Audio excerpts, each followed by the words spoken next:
Hello everyone. आज का class हम स्टार्ट करेंगे एक ब्यूटीफुल कोटोस से जो बोलता है every day is a second chance.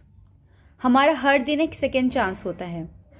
हमें स्टडी स्टार्ट करने के लिए ना ही एक नया साल चाहिए, ना ही एक नया महीना चाहिए, ना ही एक न्यू मंडे चाहिए। आप नेक्स्ट डे ही अपनी स्टडी को अपने ट्रैक पे ला सकते हो। So every day is a second chance. इसी पॉजिटिव वाइब्स के साथ आज हम स्टार्ट करेंगे अपना टॉपिक विल्सन डिजीज।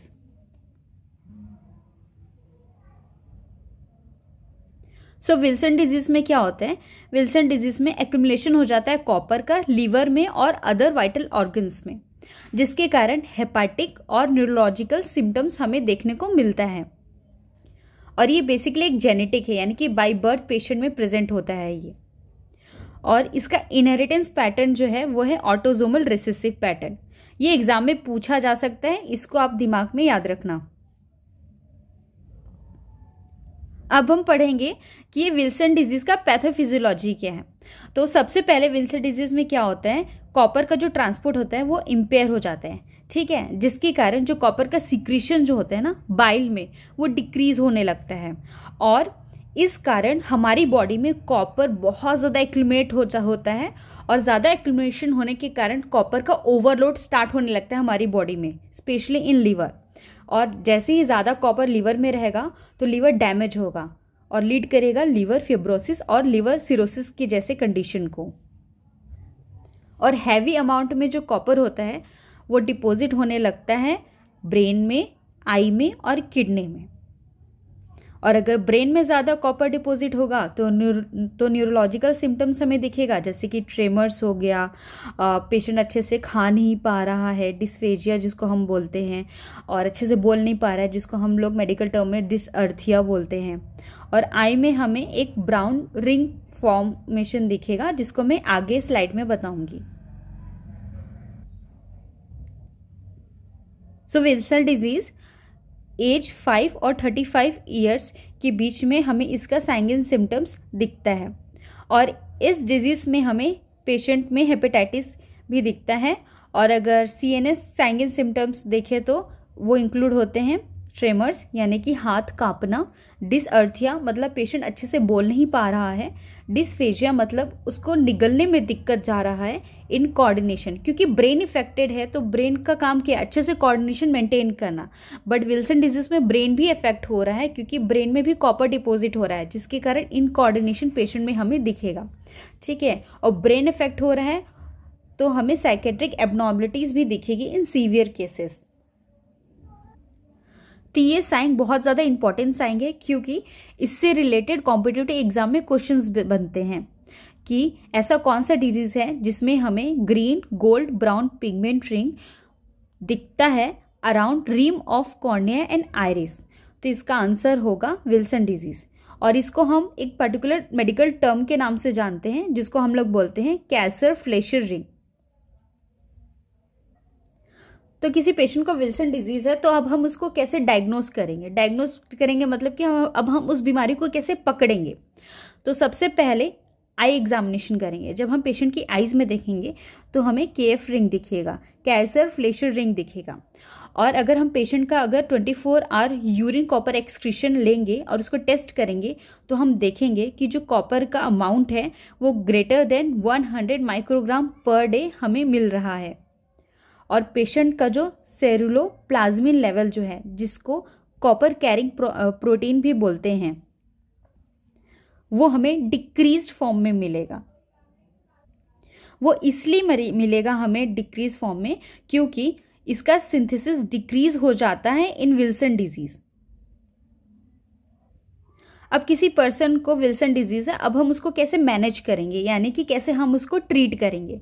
तो सबसे पहले हम पेशेंट को पेनिसिलामाइन ड्रग्स देंगे लाइफ लॉन्ग, यानी कि जब तक पेशेंट जिंदा रहेगा तब तक हम उसको ये ड्रग्स देंगे। तो इसका मैकेनिज्म ऑफ एक्शन क्या है? तो ये जो ड्रग्स है वो एक चिलेटिंग ड्रग्स जैसा काम करता है। चिलेटिंग ड्रग्स मतलब ये बाइंड करता है जो एक्यूमुलेटेड कॉपर है हमारी बॉडी में, और जैसे ही पेनिसिलिनामाइड कॉपर के साथ बाइंड करता है, फिर वो यूरिन के थ्रू हमारी बॉडी से निकल जाता है,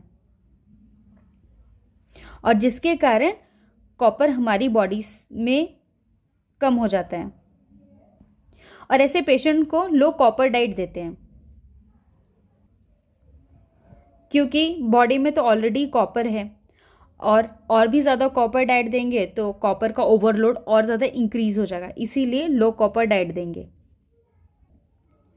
अब हम आ जाते हैं क्वेश्चन की तरफ। इस टॉपिक से रिलेटेड किस टाइप के क्वेश्चन पूछे जा सकते हैं नॉर्थ सेट में।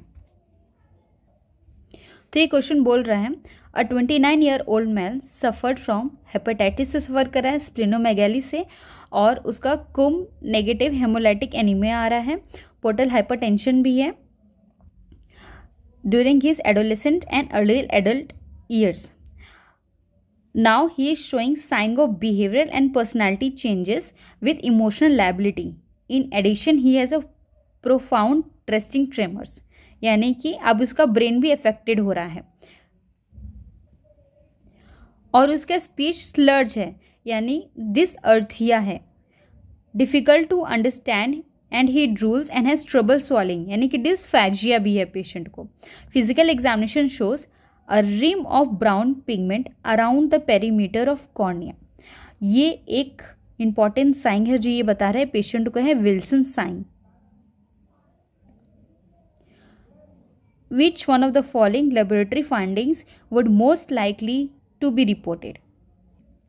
तो इसका आंसर होगा ए, डिक्रीज सीरम सेरुलोप्लाज्मिन, क्योंकि हमने विल्सन डिजीज में पढ़ा था कि इस डिजीज में सेरुलोप्लाज्मिन जो है वो डिक्रीज हो जाता है। तो इसका आंसर ऑप्शन ए आएगा।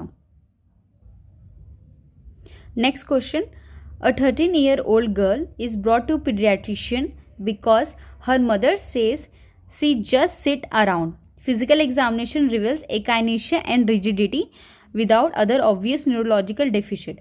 हर आईज आर अनयूजुअल, उसकी आईज अनयूजुअल है, नॉर्मल से हट के, with thin greenish brown ring around the outer edge of cornea.